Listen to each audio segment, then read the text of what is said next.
बापू नहीं आया? वो तो आके चला भी गया। कहाँ? बोला भोपाल जा रहा हूँ।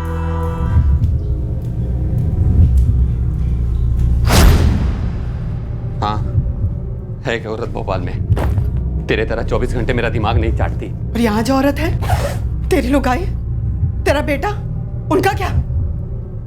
फूटी किस्मत हमारी जो तेरे संग ब्याह किया, औलाद पैदा मैं तुमको ऐसे नहीं जाने दूंगी। रोकने की कोशिश की ना तो हाथ पैर तुड़वा लोगी।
चेहरा पूरी तरह से जल चुका है सर। जेबें चेक करो।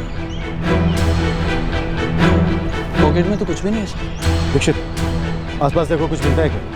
सर,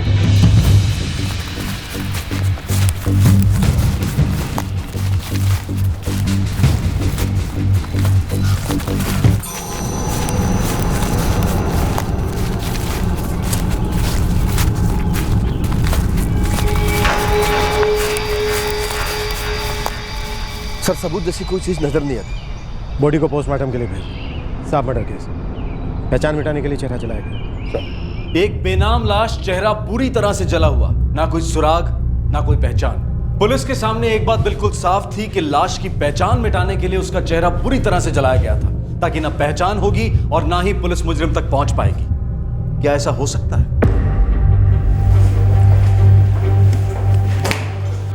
सर भोपाल और आसपास के सारे थानों की मिसिंग कंप्लेन की जांच की, लेकिन ये लाश तो उनमें से किसी की भी नहीं लगती। अखबारों में जो नोटिस दिया था उसका क्या? अब तक जवाब नहीं आया। दीक्षित, लाश के अंदरूनी अंगों को जांच के लिए संभाल कर रखना होगा। उसके बाद लाश का अंतिम संस्कार करवाओ। सर मर्डर स्पॉट पे दोबारा चलें क्या? शायद कोई सुराग छूट गया हो। चलो।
दीक्षित, जिस दिन हमें लाश मिली ये उस दिन भी था?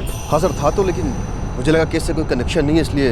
ये 100-200 ग्राम की खरीदी नहीं लगती? हाँ सर, मुझे भी ऐसा ही लगता है कि माल काफ़ी तादाद में था। ये भी तो हो सकता है कि लाश को कहीं और से यहाँ लाया गया। हो सकता है ट्रक या टेम्पो में लाया गया।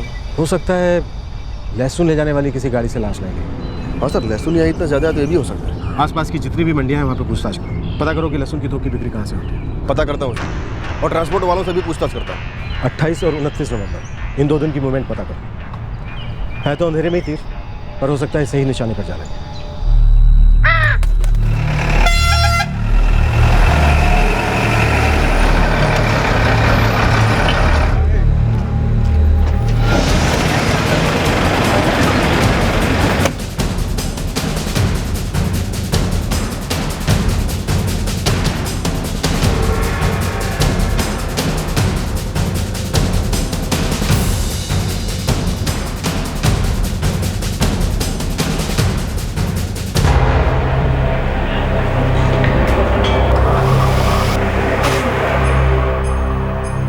28 और 29 तारीख की बात है। साहब यहाँ तो हर रोज लहसुन बिक्री होती है, सुबह शाम गाड़ियाँ लोड होती रहती हैं। मुझे सिर्फ 28 और 29 नवंबर की सारी डिलीवरी की लिस्ट चाहिए। 28, 29।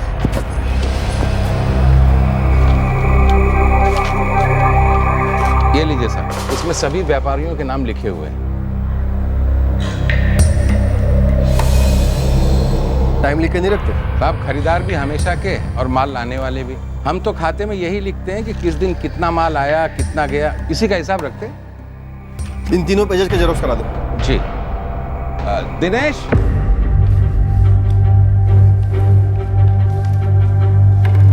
6 वेंडर्स। यस सर, 4 भोपाल के और 2 उमरिया के। सबसे पूछताछ करो। सर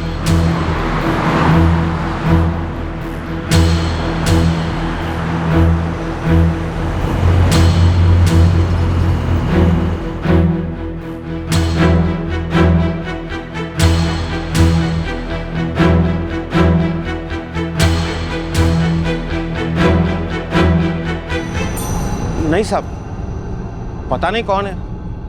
क्यों, क्या हुआ साहब? 28 तारीख को तुम्हारी मंडी में कोई डिलीवरी थी? हाँ साहब, हर 2 दिन में माल जाता है। कौन से ट्रांसपोर्ट से डिलीवरी कराते हो? चचेरे भाई का ट्रांसपोर्ट का कारोबार है, वही डिलीवरी संभालता है। उसका नाम और पता? कपिल मौर्य, ये श्रीजी चौक में है, PKND ट्रांसपोर्ट के नाम से। क्यों, क्या बात है साहब?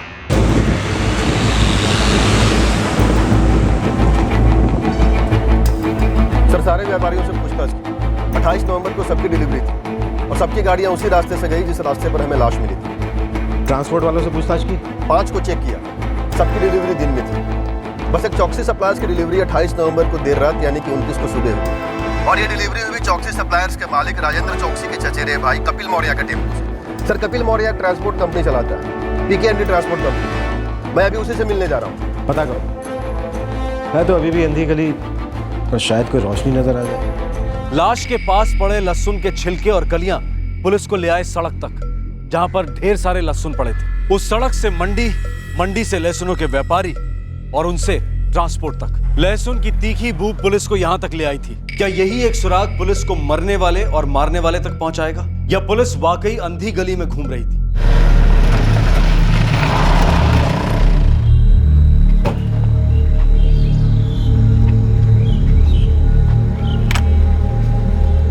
जी हाँ, 28 तारीख को मैंने टेम्पो अपने कजिन भाई राजेंद्र को दिया था, उसका माल मंडी तक पहुंचाने के लिए। वैसे टेम्पो आपने दिया कितने बजे था? 1 मिनट।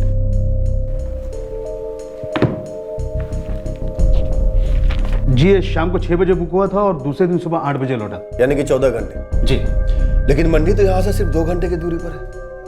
साहब माल लोडिंग अनलोडिंग में टाइम लगता है। टाइम लगता है, लेकिन 14 घंटे कुछ ज्यादा नहीं है। 14 घंटे के 2800 रुपये, मतलब 1 घंटे का 200 रेट है। वैसे तो 400 रुपया है, लेकिन राजेंद्र कजिन है, इसके लिए उसके लिए डिस्काउंट है। ये विक्रम कौन है? भतीजा है मेरा, राजेंद्र का बेटा है। वो टेम्पो है अभी यहाँ पे? जी, बाहरी।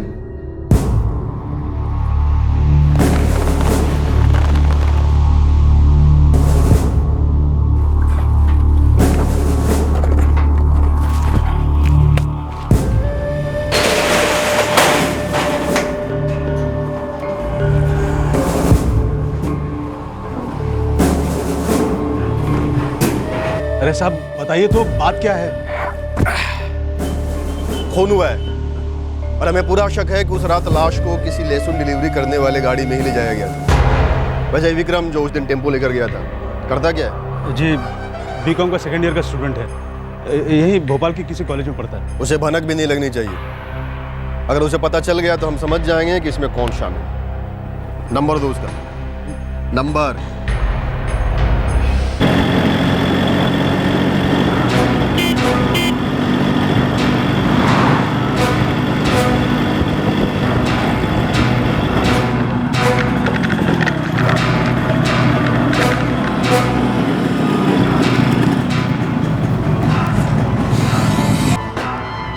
चल चल, चलता हूँ, मिलते हैं घर। चल आ जाओ, चल।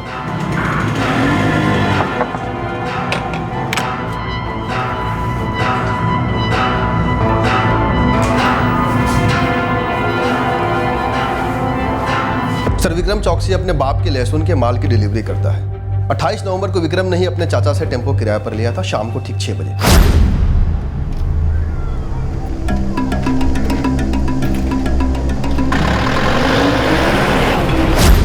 मंडी में डिलीवरी की अगले दिन यानी कि 29 तारीख को सुबह 6 बजे।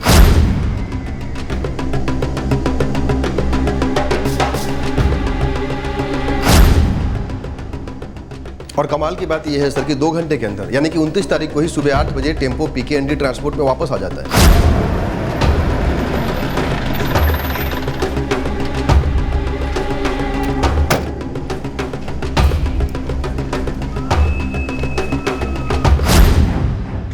दो घंटे की दूरी तय करने में लगे 14 घंटे।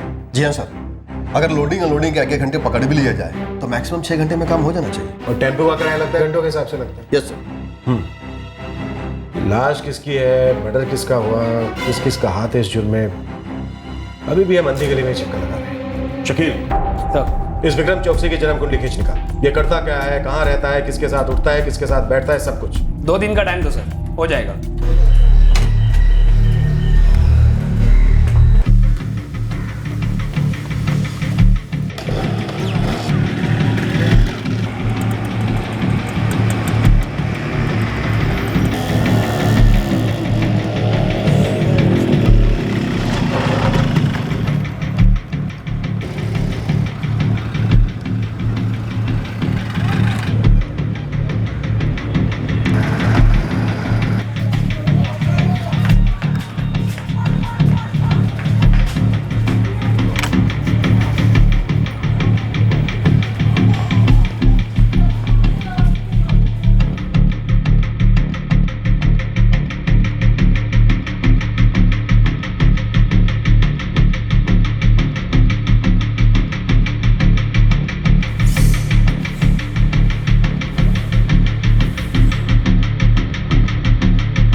विक्रम चौकसी कॉमर्स का स्टूडेंट है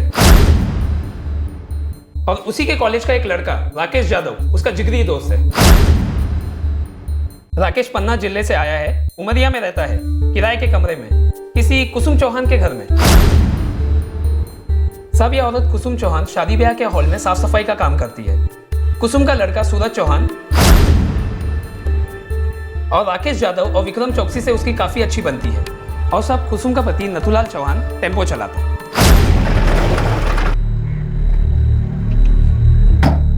मर्डर से कोई कनेक्शन हो सकता है? ऐसा लगता तो नहीं सर। शकील, सारी जानकारी खोद कर और देख कोई भी एंगल छूट ना रहे। Yes sir. दीक्षित, राकेश यादव का फोन नंबर पता करो और विक्रम चौकसी के नंबर से टैली करो। देखो कि उस रात इन दोनों के बीच कोई खिचड़ी पकी है या नहीं। सर, अब तक कोई ठोस सबूत पुलिस के हाथ नहीं लगा था, लेकिन वो इस केस के हर पहलू की हर तरह से जांच कर रहे थे। पीछे छूटे लहसुन के छिलके और कलियां, सिर्फ इन पर टिका था ये केस।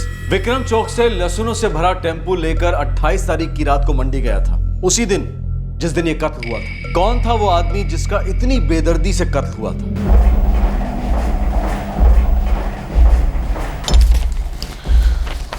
सर,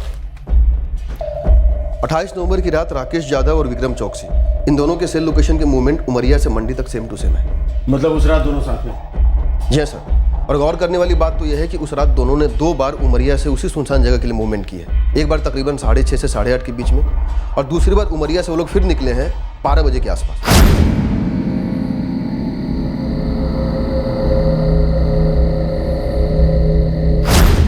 मतलब अंधेरे में चलाया गया तीर एकदम सही निशाने पर बैठा। हाँ शकील, बोल क्या खबर? साहब, नथुलाल का फोन स्विच ऑफ आ रहा है और 28 तारीख से वो घर पर भी नहीं आया है। वो टेम्पो चलाता है? हाँ साहब, किराए पर टेम्पो उठाता है। जिस एजेंसी से वो टेम्पो उठाता है वहां पर मैंने चेक किया, वो 27 तारीख के बाद वहां पे टेम्पो उठाने आया ही नहीं। चलो एक लीड तो मिली, चाहे अभी भी अंधेरे में ही तीर चलाना है। कुसुम चौहान का पति नथुलाल लापता है। सबको थाने बुलवा लूं सर? नहीं, पहले कुसुम चौहान से पता करो कि उसे कुछ मालूम है कि अपने पति के बारे में। Yes sir.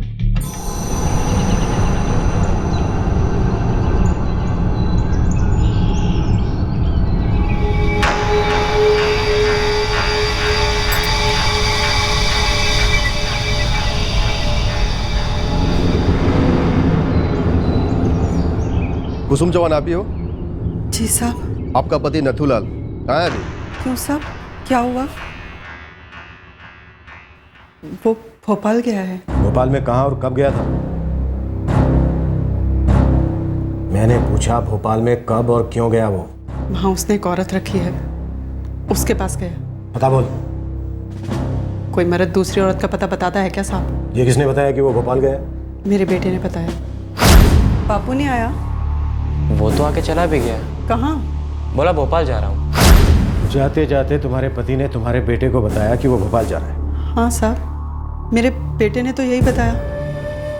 क्यों, क्या हुआ साहब? हाँ शकील बोल।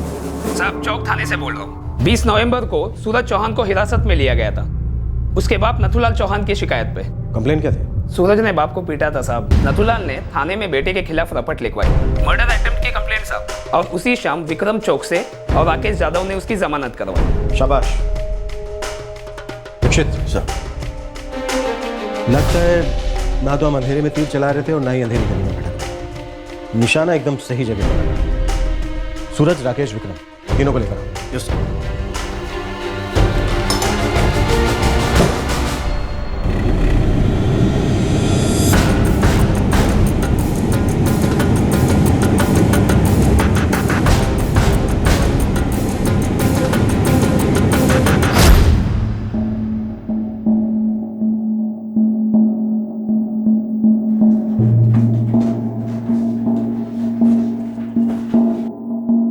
सुन रहे सूरज, जैसा भी है तो तेरा बाप ही। 16 साल का हो गया तू, पूरी जिंदगी पड़ी तेरे आगे। ये मारपीट छोड़ और अपने बाप को सुधारने की कोशिश कर। बाप को सुधारने की कोशिश करो, जैसे कि सुधरने ही वाला है ना वो। कुत्ते की दुम है वो। मैं और मेरी माँ तंग आ चुके हैं उससे। आखिर कब तक बर्दाश्त करें उसे?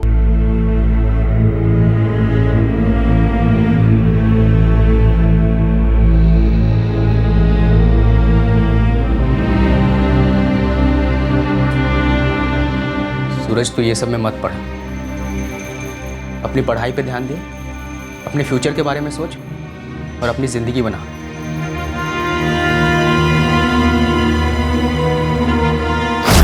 बन चुकी जिंदगी। ऐसा बाप होगा तो क्या खाक जिंदगी बनेगी?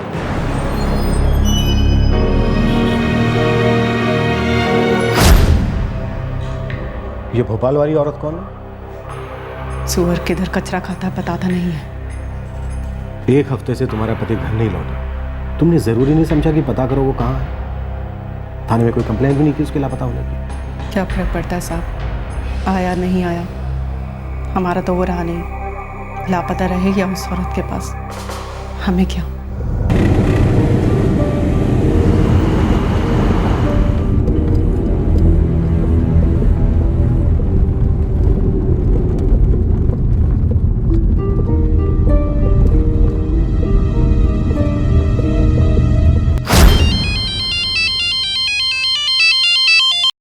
हाँ विक्रम बोल। राकेश, कल मंडी में एक डिलीवरी करनी है। कल करना है काम? 1 सेकंड रुक, पूछता हूँ सूरज से। ओए, वो कल का पूछ रहा है, करना है कल? हाँ कल ठीक है। हाँ ठीक है, वो हाँ बोल रहा है, कल का ही रखते हैं।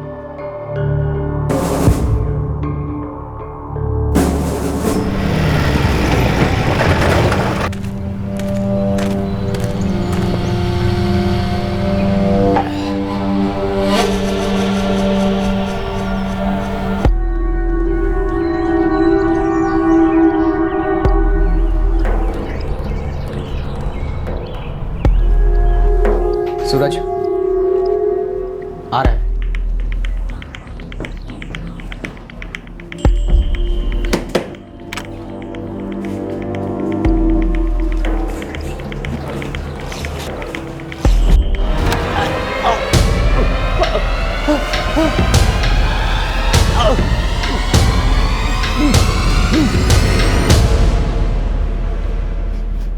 माँ घंटे भर में आ जाएगी। एक काम करते हैं, लाश को ऊपर के कमरे में ले जाते हैं। 6 बजे तक वो विक्रम टेम्पो लेके आ जाएगा। उसके बाद इसको ठिकाने लगाने के लिए कोई सुनसान जगह देखते हैं। हाँ।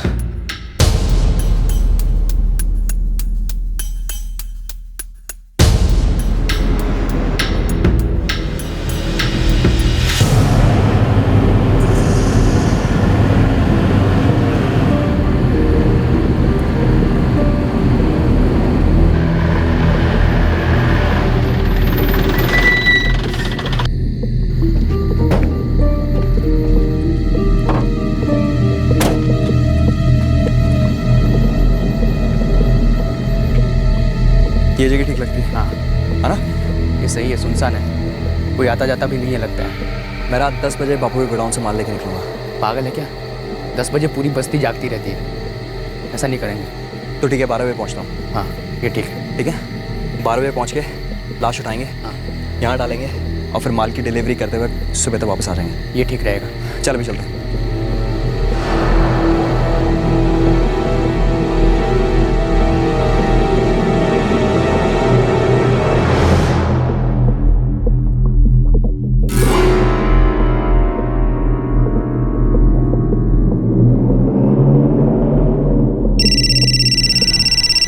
हाँ विक्रम बोल।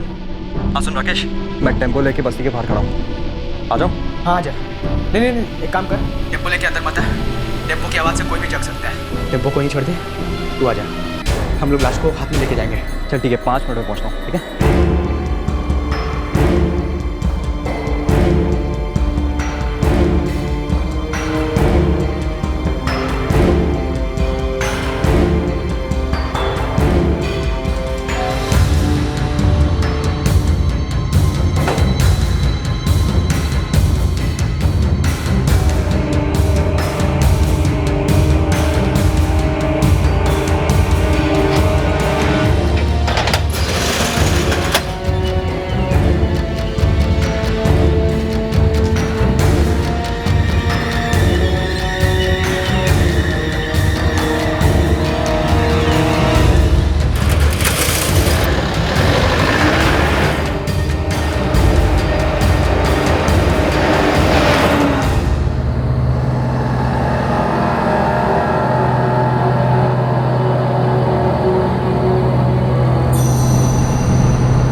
मंडी के रास्ते में जंगल में जो हमें लाश मिली वो तुम्हारे पिता नथुलाल चौहान की थी?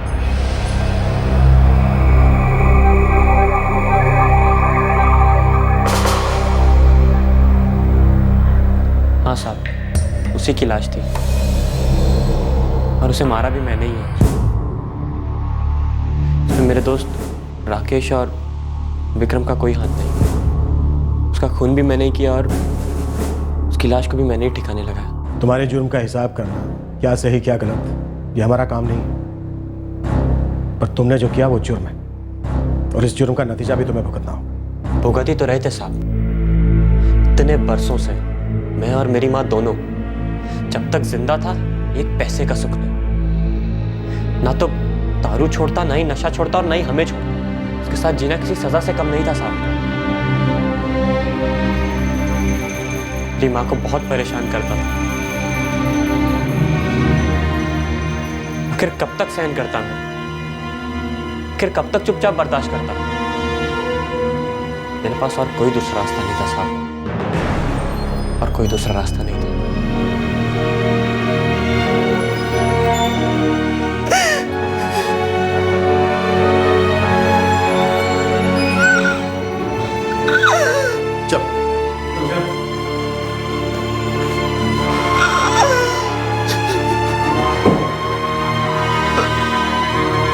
सूरज को जुवेनाइल होम भेज दिया गया है और राकेश और विक्रम कोर्ट की हिरासत में हैं। इन तीनों पर खून के इल्जाम में आईपीसी की धारा 302, अपराध के सबूत मिटाने के लिए धारा 201 और साझे जुर्म में शामिल होने के लिए धारा 34 के तहत कार्रवाई होगी। पुलिस चार्जशीट फाइल करने की तैयारी में है। जब माँ बाप में से कोई एक इतना गैर जिम्मेदार हो जाए कि घर में सबकी जिंदगी नर्क बनने लगे, तो बच्चे क्या करें? चुपचाप सहते रहें, नजरअंदाज करके जीते रहें, या फिर अपना नसीब मानकर सब कुछ यूं ही चलने दें? जवाब मुश्किल है, खास तौर पर तब जब कोई हल नजर ही ना आ रहा। सूरज चौहान ने जो कुछ किया वो हल नहीं था, वो जुर्म ही था, क्योंकि किसी इंसान को दूसरे की जान लेने का हक नहीं है। अगर कोई करीबी इंसान आपको तकलीफ देता हो तो क्या उसे छोड़ देना एक उपाय हो सकता है? ज्यादातर औरतें और बच्चे समाज के डर से या असुरक्षा की भावना से इस तरह की जिल्लत चुपचाप सहते रहते हैं। ये सच है कि समाज ऐसे पीड़ित लोगों के प्रति संवेदनशील होता है और लोग उनकी पीड़ा को समझते भी हैं, बहुत बार समाज ऐसे लोगों की मदद भी करता है और उन्हें अपना नए सिरे से जीवन शुरू करने की हिम्मत भी देता है, लेकिन मुश्किल हालात का सामना कर उनसे दूर जाने का फैसला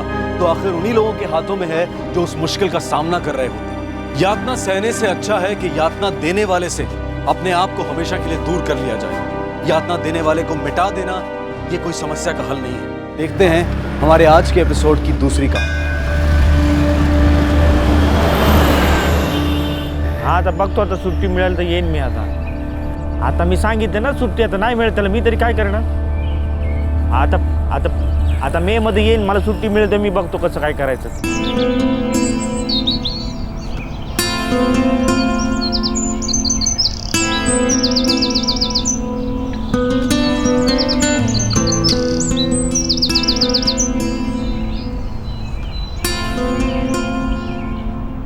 नौ 9,000 तक बता देना, मतलब तुझे अभी 7,000 मिलता है ये मत बोलना, फिर 4 महीने बाद तुझे हर क्लाइंट के पीछे 10% कमीशन भी मिलेगा। अरे लेकिन 9,000 पर नहीं माने तो उससे कम में मैं मान जाऊं।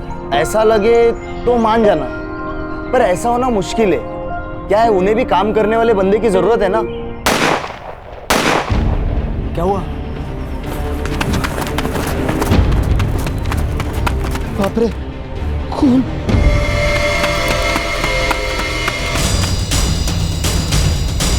किसने मारा इसे? लगता है ये तो गया। मुकेश, मुझे लगता है हमें पुलिस को इन्फॉर्म करना चाहिए।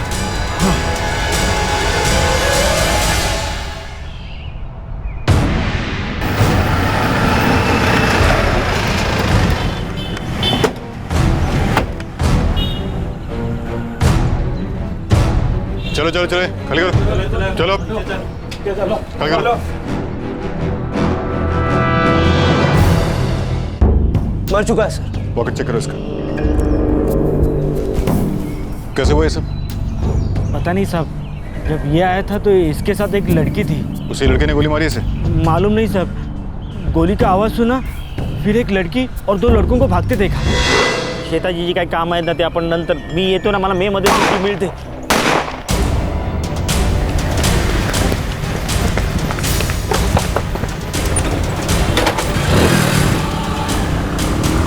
आई मी तुला नंतर कॉल करतो। सर ऐसा कुछ भी नहीं मिला जिससे बॉडी का आइडेंटिफिकेशन हो सके, सिवाय इस ट्रेन के टिकट के।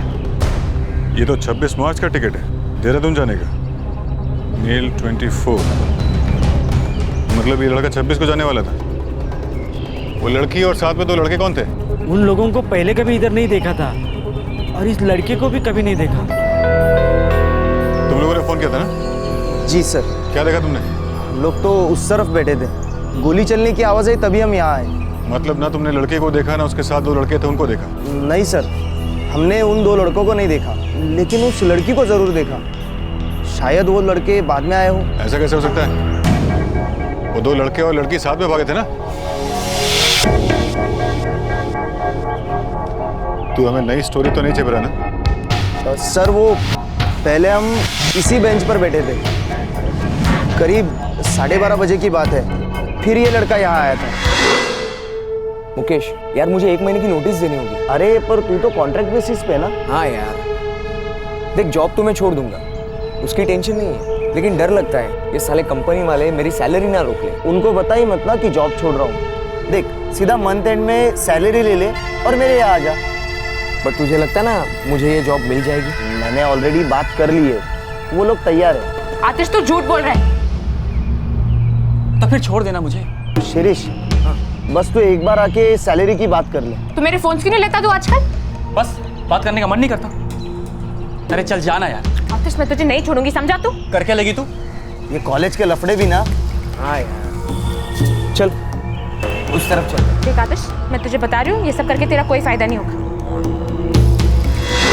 सर हम लोग वैसे ही परेशान थे, ऊपर से ये लोग पका रहे थे, तो मैं और शिरीष यहाँ से उठकर दूसरी तरफ चले गए। फिर अचानक गोली चलने की आवाज़ सुनाई दी। और वो लड़की इस लड़के को क्या वो आतिश नाम से बुला रही थी? मैंने कम से कम 2 बार तो सुना होगा सर। एक 24 साल का लड़का जिसका नाम आतिश था, उसे भरी दोपहर में एक पार्क में गोली से मार डाला गया। दो लोगों ने उसे और एक लड़की को झगड़ते हुए देखा था और बागीचे के सिक्योरिटी गार्ड ने एक लड़की और दो लड़कों को बाद में भागते हुए देखा था। पुलिस के पास सिर्फ इतनी सी जानकारी थी, कोई भी सुराग नहीं था कि ये लड़का कौन था जिसका कत्ल हुआ था और उसे क्यों मारा गया था। क्लोज रेंज से फायरिंग हुआ है। आपको क्या लगता है कौन सा वेपन यूज किया गया होगा? बुलेट देखकर लगता है रिवॉल्वर होगा।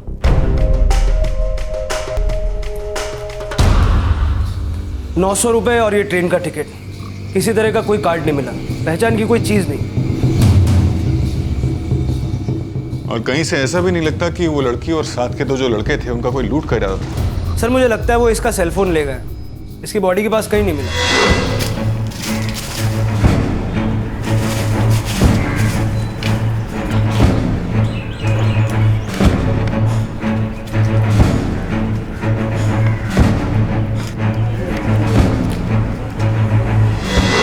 इस फोटो को अखबार में छपवा दो, एक दो दिन देखते हैं। काफी यंग लड़का था। और हाँ, वो पार्क के आसपास जितने भी कॉलेजेस हैं वहां चेक करो, हो सकता है उनमें से किसी का स्टूडेंट हो। सर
सर लगभग 20 कॉलेजों में जा चुका हूँ, कुछ पता नहीं चला। अखबारों के जरिए से भी कोई जानकारी नहीं मिली। हो सकता है पुणे में पढ़ाई ना कर रहा हो।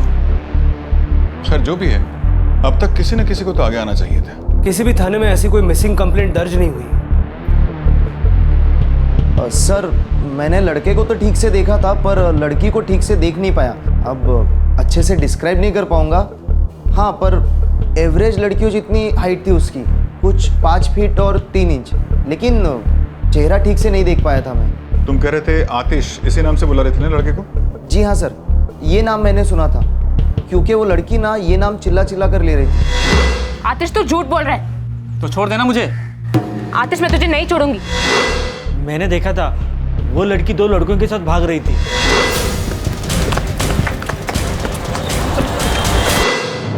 सर उसका चेहरा अभी याद नहीं आ रहा है। जब वो लड़की आई थी तब देखा नहीं था उसको? साहब वो रोजाना यहाँ नहीं आती थी, अगर रोजाना आने वाली होती तो पहचान जाता। अब तो बस यही एक क्लू है, पुणे से देहरादून तक का ये कंफर्म टिकट, मेल 24। हो सकता है ऐसे ही किसी काम से पुणे आया, रहने वाला देहरादून का। सर ये कंफर्म टिकट है, ये इंटरनेट से नहीं बल्कि रेलवे स्टेशन के रिजर्वेशन काउंटर से निकाला गया। इस टिकट के बुकिंग फॉर्म से हमें इस लड़के की डिटेल्स मिल सकती है।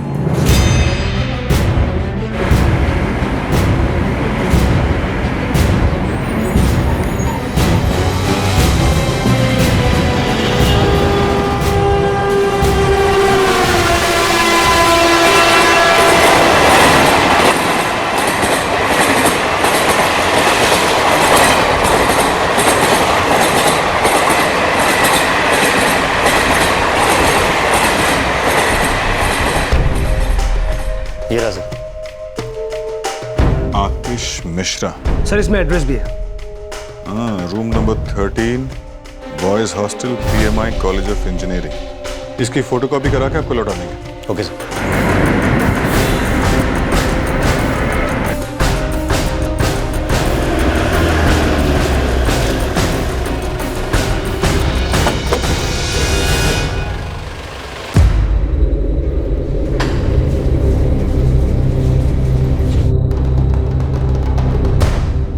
ये लड़का तो हमारे हॉस्टल का नहीं है, लेकिन इसके रेलवे बुकिंग फॉर्म पे आपके हॉस्टल का एड्रेस लिखा है, रूम नंबर 13। एक मिनट।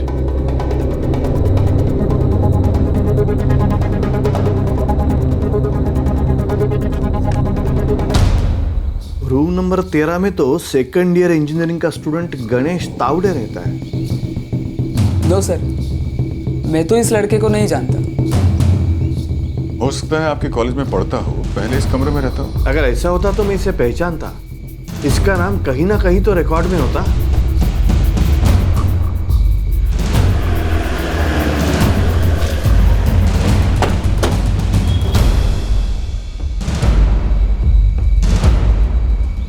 नहीं सर, आतिश मिश्रा नाम का लड़का किसी भी सेमेस्टर या कोर्स में नहीं। और ये जो फोटो दिखा रहे हो वो लड़का यहाँ पढ़ता नहीं।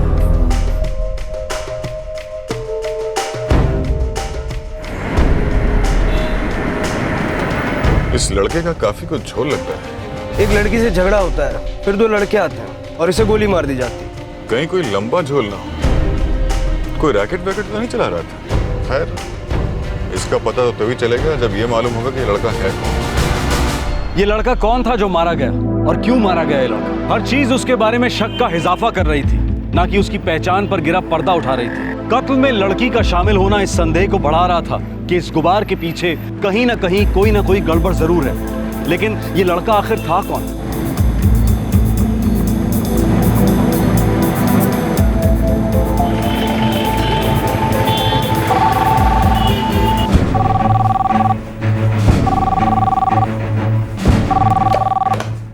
PSI Rajpal, Dehradun city police station. नमस्कार, मैं पीएसआई पाटेकर बोल रहा हूँ, पुणे पुलिस। नमस्कार, बोलिए। हमें यहाँ पार्क में एक लावारिस बॉडी मिली है। उसका संभावित नाम है आतिश मिश्रा। बॉडी पर आइडेंटिफिकेशन के लिए सिर्फ 26 मार्च का देहरादून का एक ट्रेन का टिकट मिला और बुकिंग फॉर्म से भी आतिश मिश्रा ये नाम कंफर्म हुआ है। और आप चाहते हैं कि मैं इसकी तलाश देहरादून में करूं? जी, बॉडी हमने अभी भी रखी हुई है। हम चाहते हैं कि उसके पास पहुंचा जाए जो इसे जानता हो। शायद वहीं से इस मर्डर का कोई सुराग हमारे हाथ लगे। ओके, आप उसकी तस्वीर मेल कर दीजिए, मैं तलाश शुरू करता हूँ। Thank you. सर, सुना है 4 साल पहले ये लड़का इनके यहाँ किराए पे रहता था। ये जानता है उसको? गुरुनाथ सिंह। जी सर। ये तो आतिश मिश्रा है। कहाँ का रहने वाला है ये? घर बाहर आता पता कुछ? सर, इसके पिता का नाम तो जगन्नाथ मिश्रा है और ये मोतीचूर का रहने वाला है। मोतीचूर जो ऋषिकेश के रास्ते में पड़ता है, वही? जी जी, वही। आपके पास इसके पिता का या घर में किसी और का नंबर है? जी, किसी और का तो नहीं है, पर आतिश का नंबर है मेरे पास, वो भी 4 साल पहले वाला, जब वो किराए पे रहता था। Number लिखवाइए। The number you have reached is not in service. The number you have reached. Sir, ये नंबर आउट ऑफ सर्विस बता रहा है।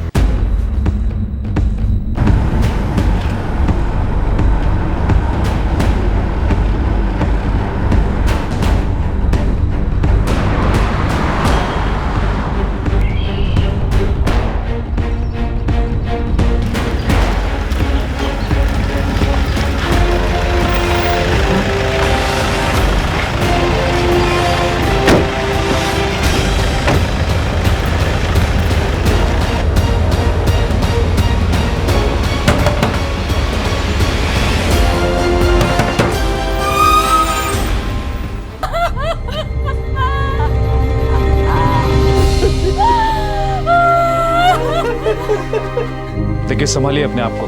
आपको अभी पुणे जाना होगा, बॉडी की पहचान करनी होगी। बॉडी अभी भी शवघर में है। मर्डर हुए 1 हफ्ता बीत चुका है।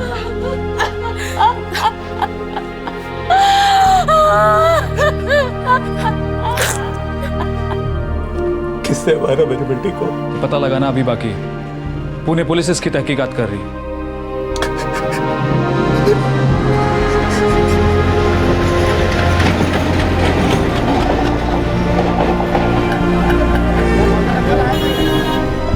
पढ़ाई में अच्छा था, स्कूल देहरादून से की और इंजीनियरिंग पढ़ने यहाँ आया था।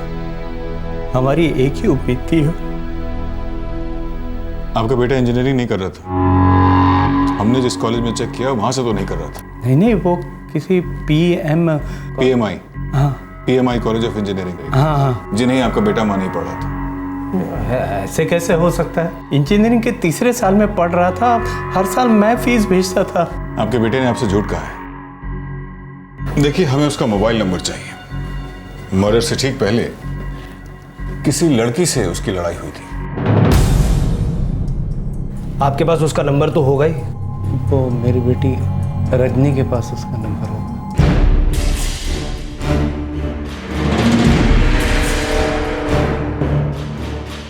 444-567-645। The number you have called is switched off. बंद आ रहा है सर। रिकॉर्ड निकलवाओ। सर, शव की पहचान हो चुकी थी। आतिश के माता पिता आ गए थे और उन्हें शव सौंप दिया गया। अब इस हत्या का मकसद जानना बाकी था और बाकी था उस लड़की का पता लगाना। अब देखना यह था कि क्या आतिश के फोन रिकॉर्ड्स उसके कत्ल के पीछे छिपे इरादे और उसके मुजरिम को पुलिस के सामने लाने में मदद कर पाएंगे। सर, आतिश के मोबाइल पे लास्ट कॉल 4448988789 इस नंबर से 21 मार्च को सुबह 10 बजे किया गया, जिस दिन वो मारा गया। ये नंबर लिस्ट में बहुत बार है। आतिश इस नंबर पे रेगुलरली बात किया करता था।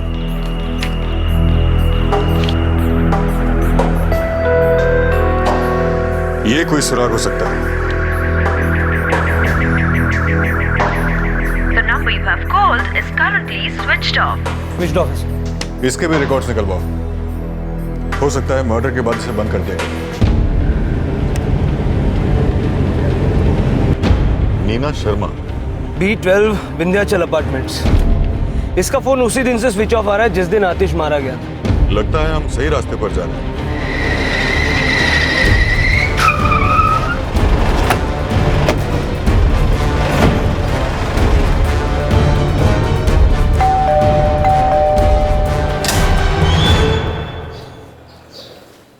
जी कहिए। नीना शर्मा। जी बात क्या है?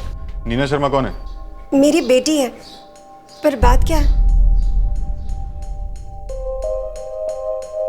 उसका फोन बंद है, कहाँ है वो? जी पहले ये तो बताइए कि बात क्या है? 24 साल का एक लड़का आतिश मिश्रा का मर्डर हो गया है। आपकी बेटी उसे जानती है? जी लेकिन इसमें वो शामिल नहीं है। एकदम शामिल है। अब आप बताएंगी वो कहाँ है? देखिए सर, वो पहले से ही बहुत परेशान है, बहुत डिप्रेस है, और मैं कह रही हूँ ना, इस सब चीज से उसका कोई लेना देना नहीं है। देखिए मैडम, अच्छा होगा आप हमें उसका कोई पता ठिकाना दे दीजिए, वरना उसे बचाने के इल्जाम में मजबूरन आपके नाम का अरेस्ट वारंट निकालना पड़ेगा। मैं आपको बता रही हूँ ना, इस सब में मेरी बेटी शामिल नहीं है। आप बताएंगी वो कहाँ है? अगर वो शामिल नहीं है तो ना आपको डरने की जरूरत है ना उसे, लेकिन हमारे लिए उससे बातचीत करना बहुत जरूरी है, वरना मजबूरन उसके नाम का सर्च और अरेस्ट वारंट निकालना पड़ेगा। जी अभी वो मुंबई में है, अपने मामा के घर। अच्छा होगा आप हमें उसका कोई ऐसा नंबर दीजिए जो चल रहा हो, ताकि हम उसकी मदद कर सकें। हाँ, अगर वो निर्दोष है तो।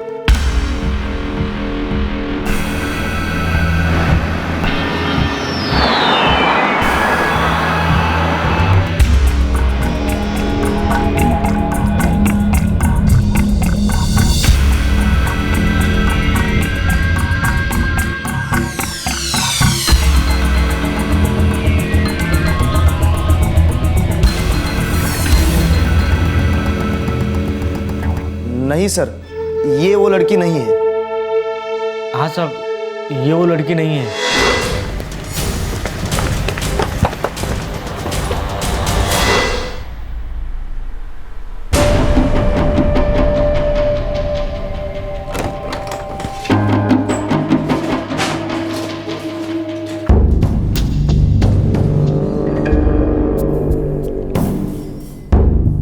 आतिश मिश्रा को जानती थी तुम?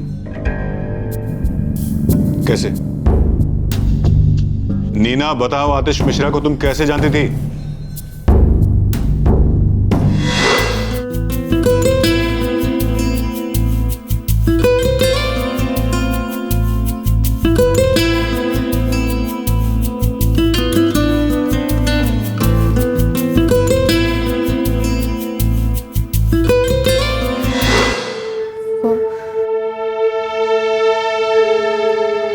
मेरा बॉयफ्रेंड था। नीना, आतिश का मर्डर हो चुका है, और जिस दिन उसका मर्डर हुआ यानी 21 मार्च, उस दिन सुबह 10 बजे तुम्हारे मोबाइल से उसके मोबाइल पर लास्ट फोन कॉल गया था। इस बारे में कुछ कहना है? और देखो, इस मर्डर के बारे में जो कुछ जानती हो साफ साफ बता दो। जी वो रानी उससे बात करना चाहती थी। कौन रानी? रानी हैदर। कौन है ये रानी हैदर? तू उसे ही फोन क्यों नहीं कर लेती रानी? कैसे करती? वो आतिश मेरे फोन तक नहीं लेता। तो तुम मुझसे क्या चाहती है रानी? मैं उससे बस एक आखिरी बार मिलना चाहती हूँ। तो उससे बोलना कि वो मुझे आज आके 12:30 बजे गायतोंडे पार्क पर मिले। बस एक आखिरी बार, हमेशा के लिए सारा का सारा हिसाब किताब खत्म कर देना चाहती हूँ। रानी का ऐसा कौन सा हिसाब था जिसे वो खत्म करने की बात कर रही थी? मुझे नहीं मालूम है।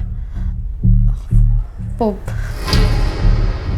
आतिश और रानी के बीच की कोई बात थी। ओके नीना, तुम कहती हो तो मैं रानी से मिलूंगा।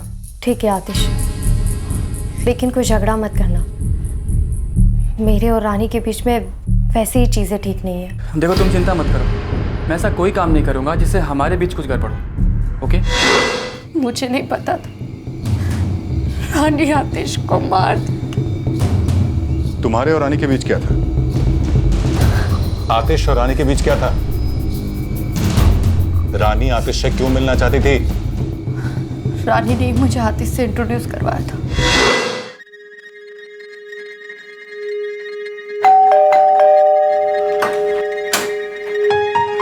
हाय स्वीटहार्ट। हे हाय। थी और तुम्हारी बेस्ट फ्रेंड, और उसी ने तुम्हें आतिश से मिलवाया था ताकि पोस्ट ग्रेजुएशन तुम किस सब्जेक्ट से कर सको इस बारे में वो तुम्हें एडवाइस कर सके। जी सर। और तब वो क्या कर रहा था? जी वो कॉरेस्पॉन्डेंट से पोस्ट ग्रेजुएशन कर रहा था। Are you sure? हाँ सर। क्यों? क्योंकि घर पे उसने ये कहा था कि वो इंजीनियरिंग कर रहा है। खैर, तो तुम आतिश से मिली और आतिश तुम्हारा बॉयफ्रेंड बन गया और रानी को डंप कर दी। हाँ, लेकिन मैंने ऐसा कुछ नहीं किया है, बस हो गया। जाहिर सी बात है, इससे रानी बहुत परेशान हुई होगी। जी।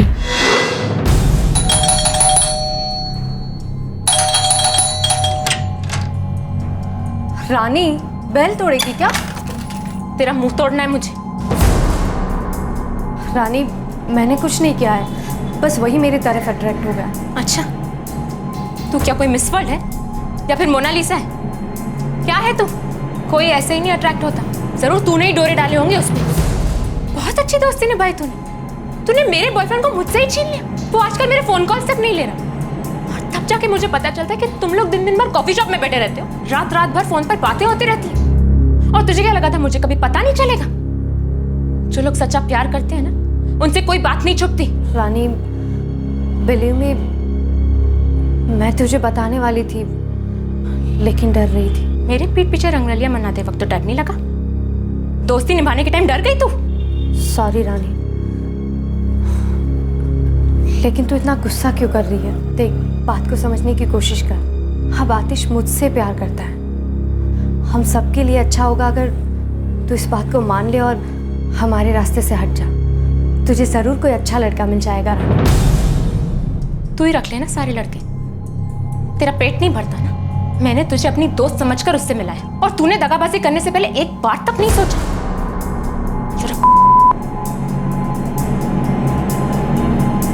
और हाँ, एक और बात, ये आतिश है ना, हमेशा के लिए तेरे साथ नहीं रहने वाला। मूंगफली है तू उसके लिए, टाइम पास कर रहा है वो तेरे साथ। तेरी दोस्त हूँ इसलिए तुझे बता रही, वो तुझे यूज कर रहा है और यूज करके फेंक देगा। याद रखना मेरी ये बात। रानी आतिश को तंग करने लगी थी, इसीलिए आतिश ने अपना घर शिफ्ट कर लिया। रानी आतिश को तंग कैसे कर रही थी? जी, तेरे मोबाइल में मेरी जो क्लिप्स है वो मुझे दे दे। रानी, मेरे पास तुम्हारे कोई क्लिप्स नहीं है। मैं जानती हूँ कि तूने वो क्लिप्स बनाई थी, और अब जब हम दोनों अलग हो चुके हैं, मैं नहीं चाहती कि वो तेरे पास रहे। मैं उन्हें डिलीट कर चुका हूँ। तो फिर अपना फोन दिखा मुझे। क्यों दिखाऊं? अब हम अलग हो चुके हैं। तो फिर मेरी क्लिप्स दे क्यों नहीं देता मुझे? अरे चल जाना यार, पका मत। आतिश, आतिश दरवाजा खोलो। आतिश मुझे वो क्लिप्स दे दे। आतिश मैं तुझे नहीं छोड़ूंगी। वो क्लिप्स कहाँ हैं? मुझे नहीं मालूम है सर। आतिश रानी से बात नहीं कर रहा था, इसलिए रानी बहुत फ्रस्ट्रेट हो चुकी थी और फिर रानी मेरे पीछे हाथ धो के पड़ गई थी कि मैं उसे आतिश का नया एड्रेस दे दूं, लेकिन मैंने नहीं दिया क्योंकि मैंने आतिश से प्रॉमिस किया था। अब रानी का आतिश से बात करने के लिए मुझे बार बार फ़ोन करना और आतिश का बार बार उसे अवॉइड करना, इन दोनों के बीच में मैं पिस गई थी। आखिरकार मैंने हार मान ली और आतिश को रानी से मिलने के लिए कह दी। मैं उससे बस एक आखिरी बार मिलना चाहती हूँ, तो उससे बोलना कि वो मुझे आज आके 12:30 बजे गायतोंडे पार्क पर मिले। ओके नीना, तुम कहती हो तो मैं रानी से मिलूंगा। नीना, रानी के साथ आए 2 लड़के कौन थे? मुझे नहीं मालूम है सर। ये रानी रहती कहाँ है?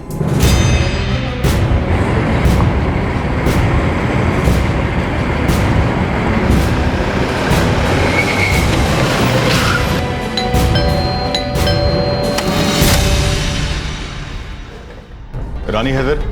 जी वो तो घर पे नहीं है। कहाँ गई है? वो नागपुर गई है एक दोस्त की शादी में। कौन सी दोस्त? और नागपुर में कहाँ है शादी? वो एक दोस्त है वहाँ पे नागपुर में। चले। अरे आप समझ क्यों नहीं रहे? मैं कह रही हूँ आपको वो नहीं है। अरे आप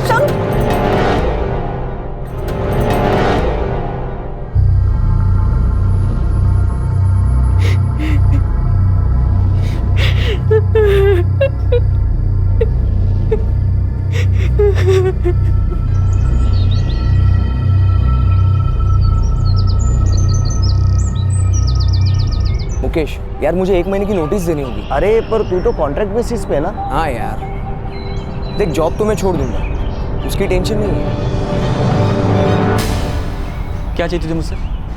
कुछ नहीं, बस तेरे फोन में जो क्लिपिंग्स है वो मेरे हवाले कर दे। मैंने बोला ना डिलीट कर दिया वो। आतिश तू झूठ बोल रहा है। देख मैं जानती हूँ कि तूने मेरी कैसी कैसी हालत में क्लिपिंग्स निकाली। अब तेरा और मेरे बीच कुछ रहा भी नहीं तो फिर छोड़ देना मुझे। नहीं छोड़ूंगी मैं तुझे, तब तक नहीं जब तक तू अपना फोन या मेमोरी कार्ड मेरे हवाले नहीं कर देगा। अरे चल जाना। देखो आतिश, मैं बता रही हूँ, मैं तुझे इतनी आसानी से नहीं जाने दूंगी। तो क्या कर लेगी तू? देख मैं तुझे बता रही हूँ, ये सब करके तेरा कोई फायदा नहीं होगा। तो अपने भाई को फोन लगा ली मुझे डराने के लिए। मुन्ना ये नहीं मान रहा, तू आ जा। कर क्या लेगी तू? मैं तुझे कुछ भी नहीं देने वाला। और हाँ, है मेरे पास क्लिप्स। अगर तू मुझे ऐसे ही परेशान करेगी ना तो मैं ज़रूर उनको यूज़ करूँगा, समझी?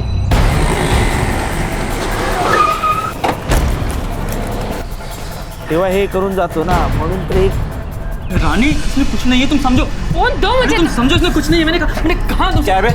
बहुत हीरो बना है। देख मुन्ना, तो बीच में मत आ। ये मेरे और रानी के बीच की बात। ये मेरी बहन है, इसकी इज्जत की बात है। जो ये मांग रही तो उसे दे नहीं रहा है, परेशान कर रहा है उसे। अरे मैं उसे कह चुका हूँ कि मैंने डिलीट कर दिया सब कुछ। तो अपना फोन दिखा के नहीं रहा है? नहीं दिखाऊंगा अपना फोन, और मैं अपना फोन किसी को नहीं दूंगा। क्यों दूं? और हाँ, तुम दोनों से गलतफहमी मत रहना, कैसा कहकर मुझे डरा धमका लोगे, समझे? चलो निकलो यहाँ से, चलो। तो चिप भी नहीं देगा?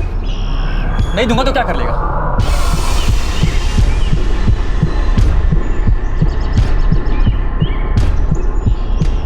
तो हम खुद ले लेंगे।